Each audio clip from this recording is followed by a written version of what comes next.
29, women's studies degree from Berkeley, working as a program coordinator for a non-profit focused on gender equality in Boston.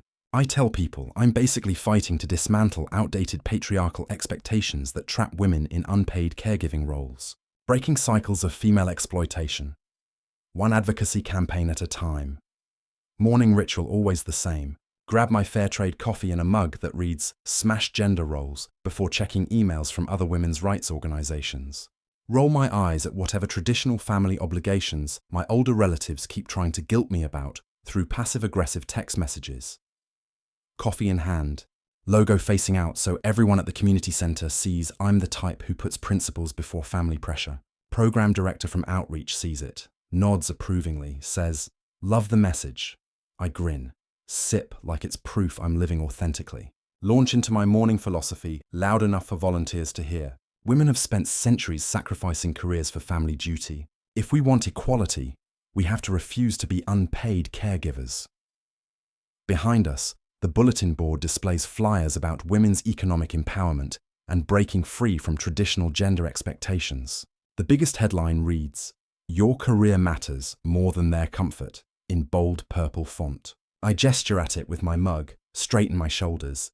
See, when women prioritize themselves, everyone benefits in the long run. Program director laughs, says, "Exactly, like I just solved gender inequality before 9 a.m. I smile wider. Feels like validation before the day officially starts. My dad lives alone in the same house where I grew up in suburban Worcester. 74 years old, retired machinist who worked 40 years at the same factory. Stubborn man, old school mentality, refuses help even though his arthritis makes basic tasks difficult. Lives in that 3-bedroom house with photos of mom everywhere, 8 years after her funeral. Never remarried, barely dates. Just maintains the garden she loved and watches the same TV shows they used to share. He's the type who still makes her favorite meals on Sundays even though he eats alone. Calls me twice a week asking when I'm visiting. Like proximity equals affection. In my head, he represents everything I'm fighting against. Traditional masculine provider mentality expects daughters to drop everything for aging parents. Probably thinks women should sacrifice careers for family obligations. I love him, but I rarely visit. He's exhausting emotional labor disguised as family duty. Later that month, I host our quarterly feminist book club meeting. Invited colleagues and local activists too. Living room packed with wine glasses and copies of books about women refusing traditional roles. Conversation flows the way it always does when we gather. Patriarchal family structures, emotional labor expectations, women breaking free from unpaid caregiving. Friend from the domestic violence shelter brags about how she convinced another woman to prioritize her own needs over her demanding mother-in-law. I jump in louder than necessary. Exactly. Previous generations guilt trip us into recreating their mistakes. We have to model healthier boundaries. Everyone nods enthusiastically. One activist says, "Women who sacrifice everything for aging parents just perpetuate the cycle of female exploitation." Then my aunt, visiting from Providence, finally speaks up. She's not academic, not feminist, just a retired nurse who usually listens quietly during these discussions. Sets down her wine glass, says carefully, "Sometimes caring for family isn't exploitation. Sometimes it's just love." The room goes quiet, books closed mid-discussion. I laugh sharp, wave her off. That's exactly the kind of guilt-based thinking that keeps women trapped. She doesn't back down, leans forward slightly, says clearly, "Your father asks about you constantly. Worries when you don't call. That's not patriarchy, that's loneliness." The air grows heavy. My friends shift uncomfortably in their chairs, trade glances across feminist literature. I roll my eyes, force a dismissive laugh. He needs to develop independence instead of emotional dependence on his children. One member backs me up. Says healthy adults don't make their happiness other people's responsibility. Conversation bounces back quickly to safer theoretical territory, but my aunt just goes quiet, checking her phone like she's done with all of us. I don't give it another thought. These meetings are about progress, not guilt. 3 weeks later, my phone rings at work while I'm reviewing grant applications. Unknown number, but I answer anyway. "Miss Rodriguez? This is St. Mary's Hospital. Your father was brought in this morning after a fall. He's stable, but we need family here for discharge planning. My stomach drops. Fall? I hadn't talked to him in 2 weeks, maybe 3. Is he okay? Nurse explains he fell in the garden, lay there for hours before a neighbour found him. Mild concussion, bruised ribs, but the real concern is that he can't live alone safely anymore. I drive to Worcester in rush hour traffic, mind racing. The hospital smells like disinfectant and fear. Find him in room 237, looking smaller than I remember. Hospital gown making him seem fragile instead of stubborn. His eyes light up when I walk in, like my presence is the best medicine. Mia, he says softly, trying to sit up straighter. You came. The relief in his voice makes my chest tight. How long has it been since I visited? Since I called just to check in instead of returning his calls out of obligation? Discharge planner pulls me aside, explains his options. Home with full-time care, assisted living, or family support. The costs are staggering. His house could be sold to fund care, but that would take months. Do you have family who could help during transition? I think about my apartment in Boston, my career, my advocacy work. Think about everything I've said about women refusing to sacrifice their futures for family obligations. What about nursing homes? I ask. She hands me brochures for facilities in Worcester. There's Sunset Manor about 15 minutes from his house. Good reputation. Accepts his insurance. I flip through glossy photos of smiling elderly people in clean rooms, activities coordinators leading craft sessions. When I mention it to Dad, his face falls. A home, but I'm not that bad yet, am I? His voice is small, confused, like he can't understand how we got from garden fall to institutional care so quickly. It's temporary, I lie, though we both know it isn't. Just until you're stronger.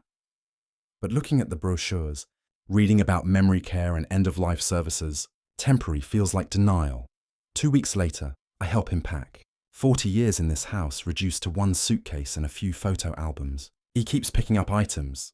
Mum's coffee mug, their wedding album, his toolbox, then putting them back down when I remind him about space limitations. What about Mum's garden?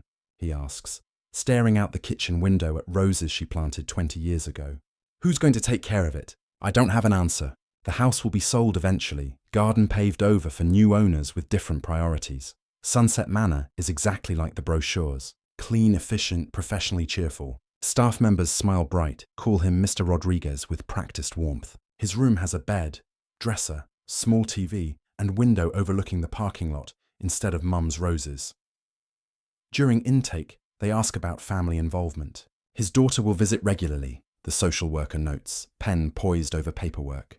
I nod, though regular feels optimistic given my schedule. We encourage family participation in care planning, makes transition easier for everyone. First month I visit twice. He's always dressed, sitting by the window, face lighting up when I appear, shows me crafts from activities, tells me about his roommate who fought in Korea, asks about my work like my advocacy matters more than his adjustment to institutional life. Food's not bad, he says, though I notice he's lost weight. Staff's nice, though they're so busy. Sometimes I wait an hour for help getting to the bathroom. He says it matter-of-factly, not complaining, just sharing his new reality. Second month I visit once. He's still by the window, but the excitement seems forced. Roommate died last week, he mentions casually. Heart attack in his sleep. They moved in someone new, but he mostly just watches TV with the volume too loud. I stay 30 minutes, promise to come back soon. In the parking lot, I tell myself this is better than watching him decline at home alone. Professional care, social interaction, safety, everything the brochures promised. Third month, I don't visit at all.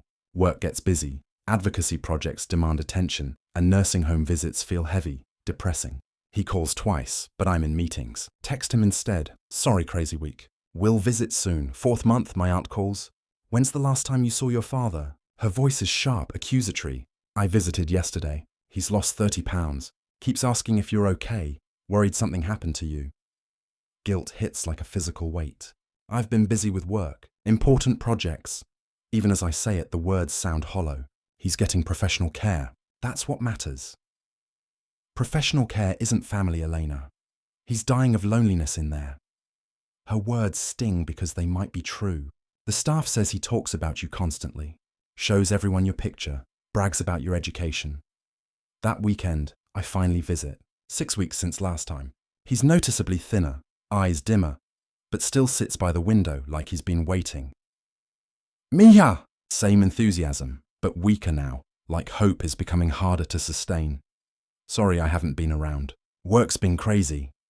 He nods understanding, doesn't mention the missed calls, the unanswered texts. Just grateful for whatever time I can spare. I've been thinking, he says carefully, about when your mother got sick. You were in college, remember? I took leave from the factory. Brought her home for the last months. People said I should put her in a facility, get professional help. I remember. Junior year. Him calling with updates about chemo treatments. Her refusing to let me drop out to help. She wanted to die in our bed, looking at her garden. Said institutions were for people who didn't have family who loved them. His words hang heavy between us. I'd forgotten that story. Forgotten how he sacrificed income and sleep to honor her wishes. How he'd called it love, not obligation. I'm not asking you to take me home, he continues quietly.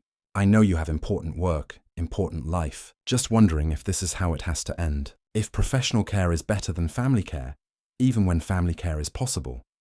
I want to defend my choices, explain about women's liberation and refusing traditional gender roles. But sitting in his sterile room, looking at his hopeful face, the arguments feel theoretical while his loneliness feels real. 2 months later, my phone rings at midnight. Sunset Manor, night supervisor, professional sympathy. Mr. Rodriguez passed peacefully in his sleep. Heart failure. Family should come in the morning for arrangements. I drive to Worcester in darkness, mind numb. At the facility, they hand me his belongings. One suitcase, photo albums, and a letter addressed to me in his careful handwriting. For Eleanor, from your father who loved you. Inside, his final words. Sold the house last month. Lawyer has instructions. Gave everything to St. Vincent's charity. You were right about women not being obligated to sacrifice for family, since you couldn't sacrifice for me. Figured you wouldn't want anything that might feel like obligation either. I'll love you always, even when you couldn't love me back the same way. Dad. I sit in Sunset Manor's parking lot at dawn, reading his letter again and again. He'd interpreted my feminist principles literally, assumed my absence meant I didn't want the burden of inheritance either. The house, his savings, 40 years of work. All donated because he thought that's what my independence required. My phone buzzes with condolence texts from family, friends asking about funeral arrangements. But all I can think about is Mom's garden, now destroyed, and Dad's last month spent waiting by a window for visits that came less and less frequently. I'd wanted to break cycles of female exploitation, but somehow I'd broken something else instead. The connection between caring and love, between duty and devotion. I'd been so focused on refusing to be trapped by traditional expectations that I'd trapped him in professional loneliness instead. The feminist theory was sound. Women shouldn't sacrifice everything for family obligations. But theory and practice are different when the family member is real, aging, and calling your name. Some obligations aren't exploitation. Some sacrifices aren't oppression. Some choices made in the name of liberation. Just leave everyone more alone. Standing in that parking lot, holding his final letter, I finally understood what my aunt meant about love versus exploitation. Dad hadn't wanted to control my life. He'd wanted to share his remaining time with someone who mattered to him.